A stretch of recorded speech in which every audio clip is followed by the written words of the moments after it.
Welcome to Authors and Innovators. I'm Larry Gennari of Gennari Aronson, a boutique law firm focused on helping innovative companies and the entrepreneurs who run them become more successful. We're the curators of Authors and Innovators, now in our 6th year. Thanks for joining us. I want to thank our sponsors, American Student Assistance and the Boston Business Journal, for raising the profile of this terrific event. We're continuing Authors and Innovators this year in a slightly different format. Some recorded content, which you'll listen to now, and also 3 terrific live events, which we hope you'll join later this week. To learn more, check out authorsinnovators.org. This year, our theme for Authors and Innovators is on the economy and the workforce of the future, and more specifically on the pressing need for young people to pursue a variety of career, college, or entrepreneurial pathways to pursue their passions, reshape local economies, and rebuild their communities, and to think about the economy and their future in it in a different and meaningful way. Hope you'll enjoy the content, and please leave comments at galawpartners.com or authorsandinnovators.org. Authors and Innovators is more than a book festival or a business event. It's about promoting ideas on leadership and business and life. The Boston Business Journal is a proud sponsor of Authors and Innovators, now in our 6th year, and it's been a pleasure to support new ideas and innovation together. This year, with a focus on the economy and the workforce of the future, I can guarantee you're going to learn something that will make it time well spent. So come to one or more of the events, watch online, and be sure to read our regular Authors and Innovators column in the Boston Business Journal. And I'll see you there.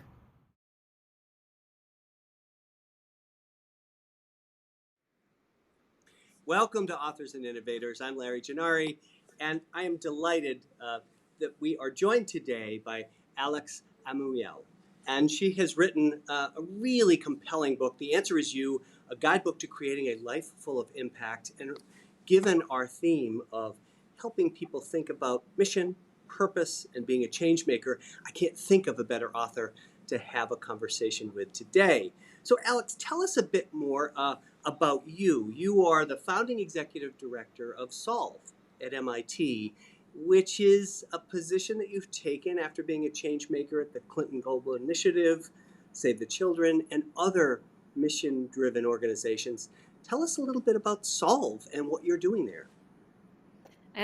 Thank you, and hello everyone, and thank you for having me, and thank you for considering reading my book. It's very exciting. Let me start by saying, and if you read the book, you'll find out, my vision overall is about equality of opportunity, that whoever you are, wherever you are, no matter the zip code of your birth, your race, your gender, your abilities, you have the potential, you have the opportunity to realize your full potential. And when I think of my mission, it really is about identifying solutions and innovators who are working towards equality of opportunity, and then moving capital, system, and leaders to affect that. And that mission, I get to realize it every day through the work I do at MIT Solve, which is all about finding, funding, and supporting social entrepreneurs all around the world, whether they're in the US, on indigenous communities, or all around the world. They bring solutions, and we support them with funding and coaching and other things. Wow. So you're busy. So thank you for taking some time with us today. You've spent a lot of time thinking about this. Why now? Why did you write this book now?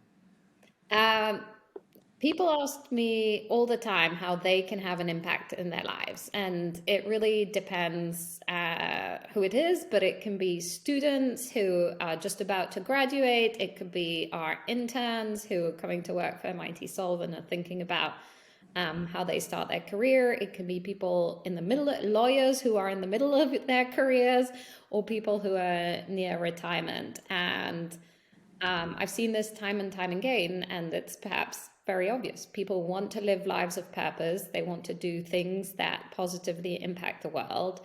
And often we don't always know where to start or how to do it. And we think we have to quit our day jobs. We have to take a major pay cut. We have to We can only do this with a certain type of degree or having studied certain things. And so part of me wanted to write something which could help people, no matter where they are in their journey, to think about their purpose, their mission, their superpowers, their skills, and the problems that resonate with their stories, so that they can have an impact. And in doing so, instead of it being just my advice, I guess, or what I think is true, although there's definitely some of that in there, I wanted to weave the stories of incredible people I'd met throughout my career. So these social entrepreneurs that I've met through Solve, change makers I've met at the Clinton Global Initiative, philanthropists, impact investors, lawyers who are devoting their work to social impact. And so through telling people's stories, I'm also you're getting their advice and how they came across living lives of purpose. And you start with the person who's reading this themselves. You start with the reader themselves. And I thought that was quite interesting, because this is very much a step-by-step guide to thinking about a consequential life. And you tell people, start with yourself. Why did you do that? And talk a bit about superpowers and how someone reading this saying, I'm not particularly interesting or extraordinary in any way, but you tell them maybe you are. Could you talk a little bit about that? Sure. So chapter 1 is about revealing your superpowers. And what are those? And it starts, and it starts with a quote from the Persian poet Rumi, in fact, and it says, and I'm probably bastardizing this quote, so apologies, but yesterday I was so clever, I wanted to change the world. Today I am wise, and I am seeking to change myself. And so it sort of starts with that premise that to really change things in the world, you first really need to know and understand yourself and what I call your superpowers, but essentially the things that make you unique, the skills, the lived experience, the good things and the bad things that you can bring to what I call the problem-solving table, and that you might be uniquely placed to offer. So rather than thinking, I want to dive deep and I want to save the world with this particular technology or this particular solution, I'm asking you to take several steps back, and first to understand yourself and what you might bring to the table, and then to understand what the problems of this world are, and what problems which resonate again with your life story, or something that you can really sort of dig your teeth in, if you will. And at the intersection of those two things of your superpowers and problems that deeply resonate with your story lies your purpose, is essentially the first 3 or 4 chapters of the book. It's very much about deep listening to yourself. You talk about superpowers, and towards the end you also talk about beware of your kryptonite. Talk a little bit about what that might be for that person who's doing the same thing, trying to figure out superpowers, but trying to stay away from their kryptonite. So I think it's very important to recognize, I mean, in life and in approaching social impact, that we all come with our own traumas, our own issues, our own biases, our own privilege, and various other complicating factors, which means that we have to understand ourselves more and more and our weaknesses. And then we need to seek to complement these with a diverse set of perspectives and other people whose skills and lived experience can complement ours. And I think it's I think it's important in general but it's also particularly important in social impact and sort of the world of philanthropy, because there's been a lot of colonialism, there's been a lot of top-down approaches, of privileged approaches and things like that. And so of sort of talks of beneficiaries and other things, and those still exist today. And to really affect change, we need to be humble and really recognize the perspectives and the biased perspectives and the privileged perspectives we're coming from when seeking to address this work. If not, we risk just reproducing some of these problematic aspects in social impact. So it really is about thinking about yourself more deeply, the pros, the cons, the experiences that get in your way. You interviewed more than 20 change makers through, and you report that throughout the book. I just found it so readable, understandable, practical. What are some of the pattern themes that presented challenges for some of these folks? When you step back, Alex, and think about the people who could become change makers, are you seeing a common theme of challenges, a common set of challenges? Mm, a lot of the stories that I was trying to showcase the diversity of the approaches. So part of it, I was not looking for common Right. themes because I want to say you can come from anywhere and be anyone. And it can be because the problem affects you or a family member, and that's why you got into the work. Or it can be that it isn't that, but it's something which still resonates with your story and why you decided to attack it. So part of me was looking for diversity, not common themes. But I think there is an aspect at the end of all these stories where, and for example, I'm thinking of Rajesh in particular, who works with people on the autism spectrum. And it's just throughout, he was attacking social impact and different problems from various aspects throughout his careers. And it was just this sort of issues with people with autism and people with disabilities in general just coming back and coming back every few years.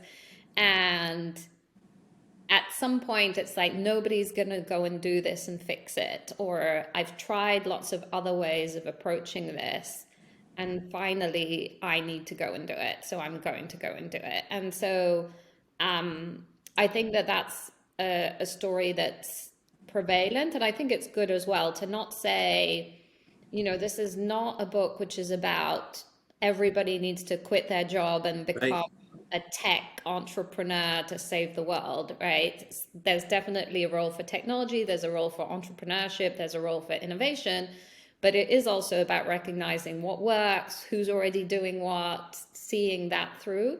But at some point, it's nobody else is going to do this if I don't put my skills, and I have something unique to add, so I'm going to do this. So that's the story. That's maybe a common theme. Yeah, and I liked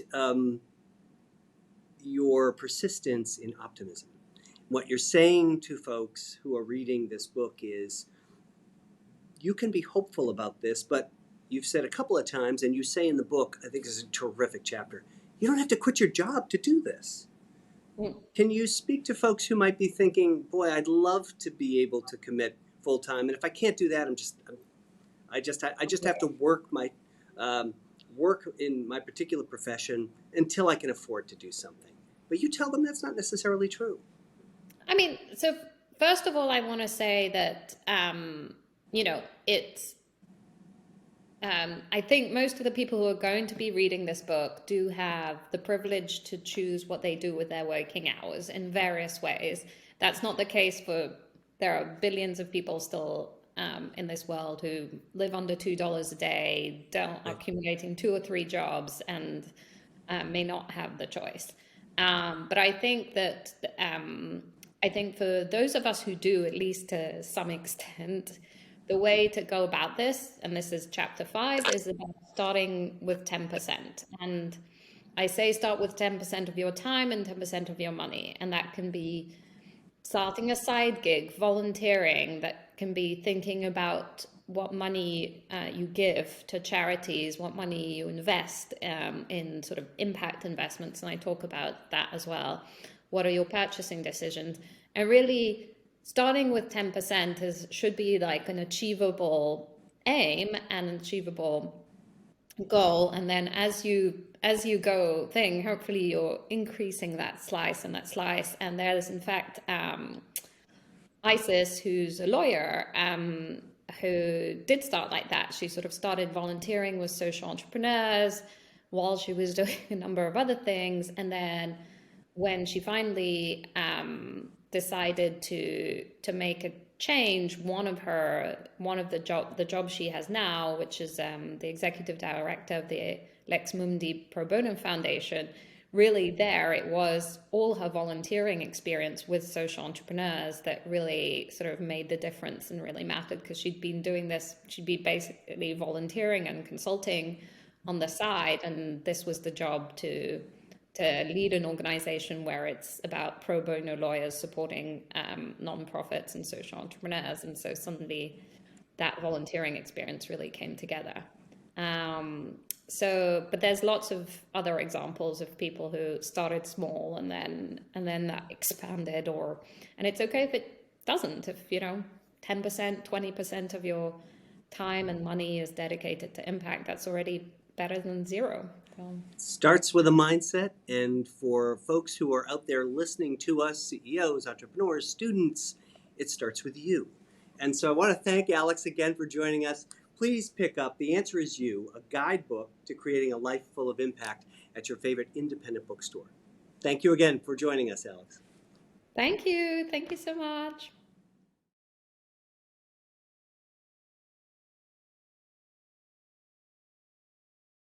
And this year, of course, we're thinking about the workforce of the future and how people can find themselves in a variety of different places, and most importantly, entrepreneurial places. So I'm really pleased to welcome Marie Lafontant, a CEO of Lost Art Cultured Foods. Welcome, Marie. Tell us a bit about yourself and how you became an entrepreneur and an innovator. Hi, my name is Marie Lafontant. I am the founder and the CEO of Lost Art Cultured Foods. I've been doing this for a little over, kind of after COVID. We kind of took off, started the business again since 2015. So I've always wanted to be an entrepreneur because I grew up with my grandmother and my mom being an entrepreneur. My mom, since I came to the U.S., she always owned her own business. And I've always wanted to also own my own business someday. And the Lost Art Culture Food came about because the Haitian culture made something that is very dear to me, that I love that I've enjoyed since I was a kid, which is called pickles. And then so when I came to the US, I used to kind of make beet crowds and pickles and sell to my friends and different colleagues at work. And then so in 2015, when fermentation kind of became something really big and everybody was learning more about it and everybody was getting into fermenting vegetables, I wanted to kind of learn more about how it is that fermentation works in the US, because in my culture in Haiti, it works a little bit different than it is in the US. So I went to Rhode Island, where I meet up with a couple friends who were also into fermentation, and kind of went to an incubator section. Oh, you've been through a number of classes. That's how we met, as well as accelerators. And you've learned a whole lot about this whole food production. So like every good entrepreneur, it feels like you threw yourself into this and learned as much as you could in a relatively short time. Yeah, so I learned it in a very short time in how to do the fermentation, and also taking the entrepreneurial class with you. I've learned a lot about starting up your own business. Actually, that's what got me really excited about kind of like moving forward with kind of, working again in Lost Art and kind of relaunching it and make it, a small business after taking the entrepreneurship class, because I've learned so much, and I had so much help with the students who were very helpful in helping me. So after I graduated from the class, I kind of sat down and was reviewing the materials and decided, wow, it's entrepreneurship, it's in my blood. Like I can't, even if I have a full-time job, I'm still thinking about what I could do to create my own business. And then from then, that's why I decided, okay, I'm just gonna pick this up again and run with it and see how it goes. Marie, do you have any product with you that you can show folks who might be listening? Yeah, and, so I have, and where they might find it. Yeah, so we have 4 different products. I sold out of one. We're going in production next week, And then so this is a beet kraut, one of our product that we have, and it's just beets and cabbage and sea salt, and that's all it is. It's organic. And it's organic. And it's organic, yeah. So everything is organic. And then we have another one that's a chipotle kraut, which is also the Haitian pickles.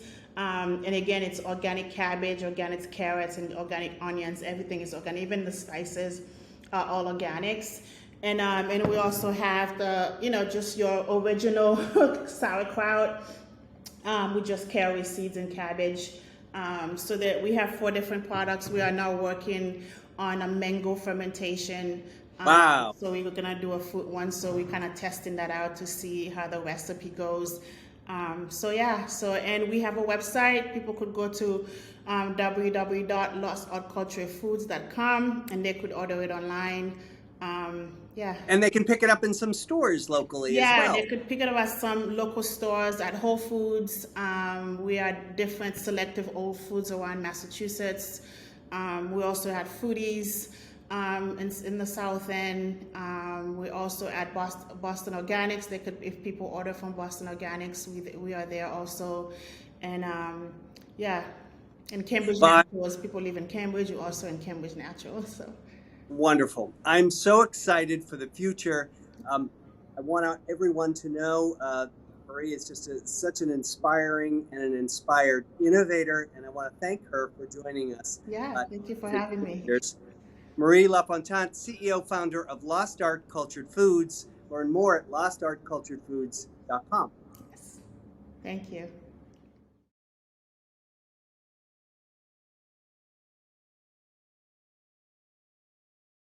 We're going to talk now to Danny Warshay. Danny is a professor of entrepreneurship and the executive director of the Nelson Center for Entrepreneurship at Brown University. He's also the author of See, Solve, and Scale, How Anyone Can Turn an Unsolved Problem into a Breakthrough Success. Welcome, Danny. So pleased you're here. Thank you, Larry. Such a pleasure to be here. Danny, tell us a little bit about what prompted you to write this book. You're a busy guy. You're teaching lots of classes. You're doing lots of research. Why did you stop and write a book about this? You know, it was my students. My students pointed out that I was not doing the third step of the process, scale. They enjoyed taking my class. They said it had meaningful impact on their lives, but they said you're doing it in numbers of like 35 to 40 at Brown and in corporate workshops and elsewhere around the world, but you're not scaling. And so it's really because of my students. They put me up to it. Excellent. And you tell them, I'm sure, probably on the first day, as you told us as your readers, entrepreneurship is a process, not so much a spirit.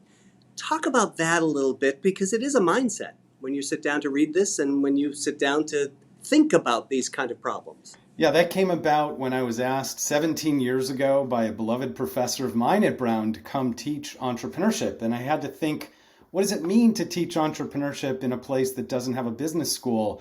I went to Harvard Business School. I had a number of successful startups in my career. But in coming back to Brown, I had to remember that when I studied at Brown, I was a history concentrator. And so what would it mean to teach entrepreneurship in a liberal arts context? And I thought, well, I had heard this phrase, entrepreneurial spirit. I'm sure some of your listeners have heard that. And I thought, well, surely it can't be that I'm being asked to teach a spirit. I don't know what that would mean. And instead, I realized my faculty appointment, I'm a professor technically in the engineering school. And I thought, well, imagine if we were to teach somebody how to build a bridge.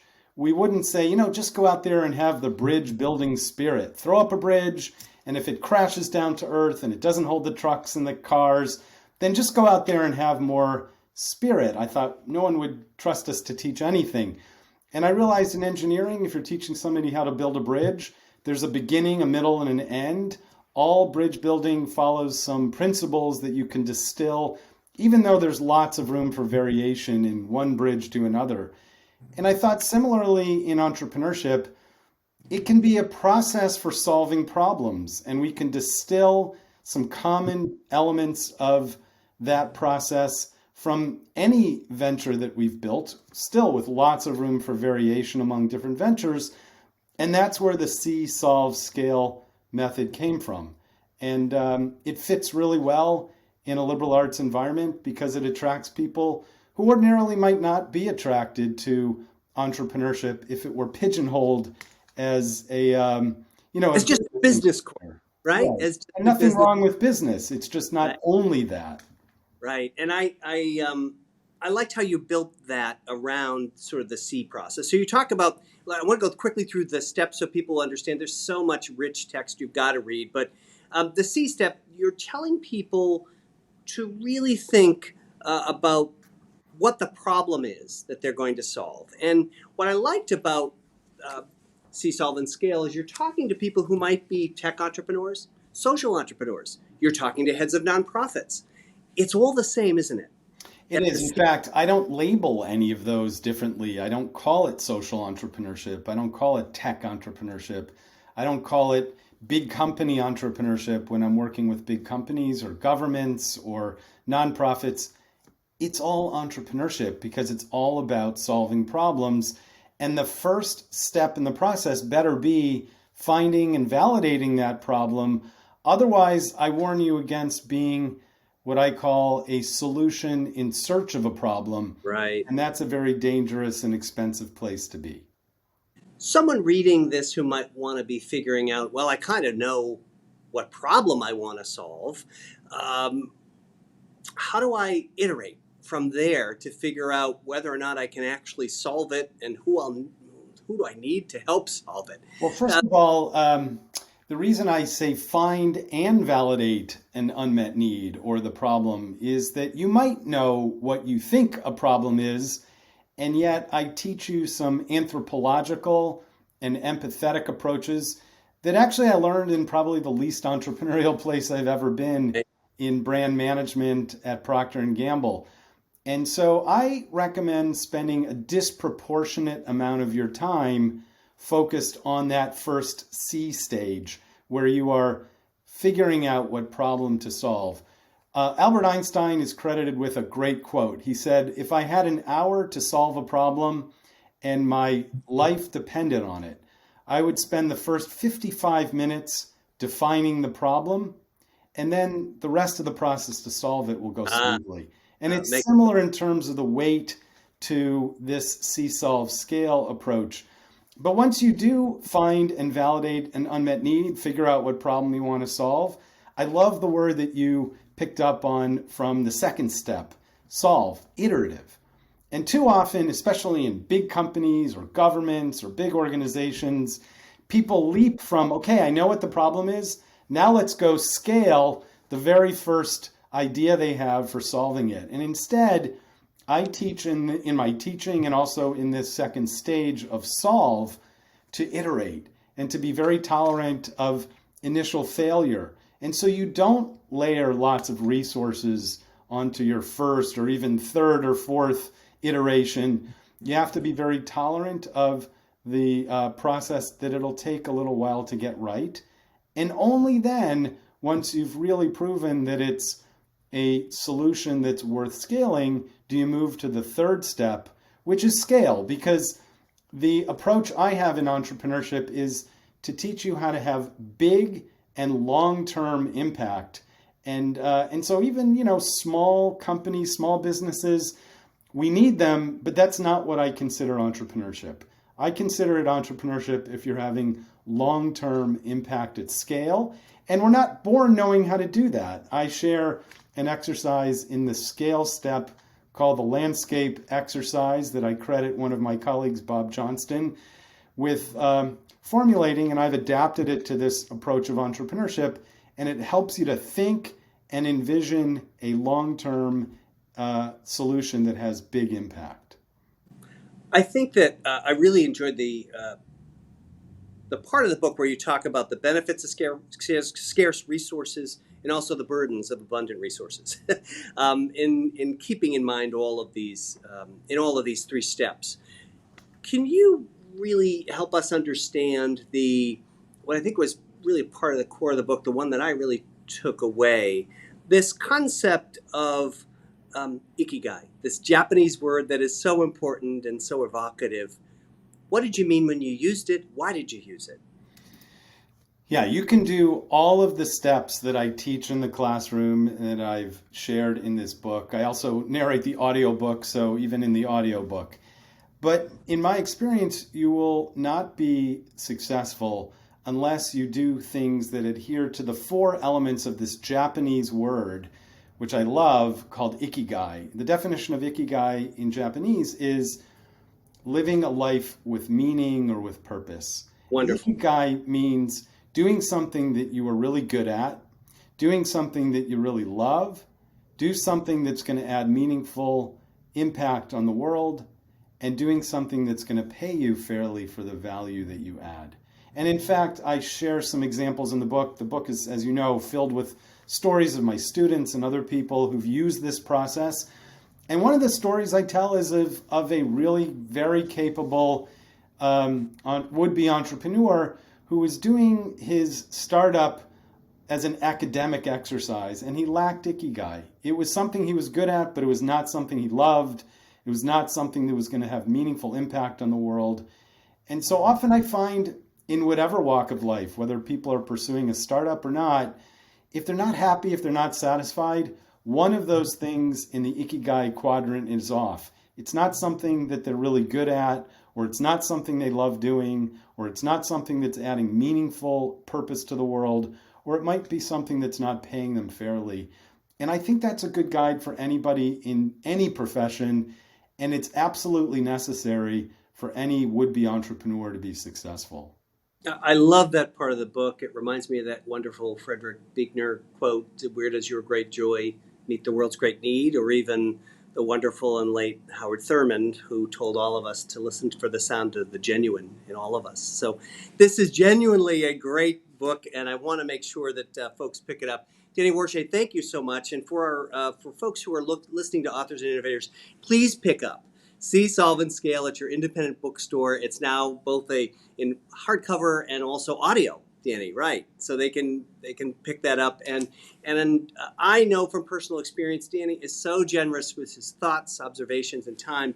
You can reach out to him on email as well. Danny, thank you for joining us, and I hope folks will get this book. Thank you, Larry. Pleasure to be here. Hi, I'm Julie Lammers from American Student Assistance, and I'm thrilled to be with you at the 6th Annual Authors and Innovators. ASA is a national nonprofit aiming to change the way students as young as middle school learn about careers and navigate their education to career journey after high school. And we're really proud to sponsor this event as an opportunity to bring together leaders dedicated to fostering new ideas and innovations to tackle the pressing challenges facing our businesses and our communities.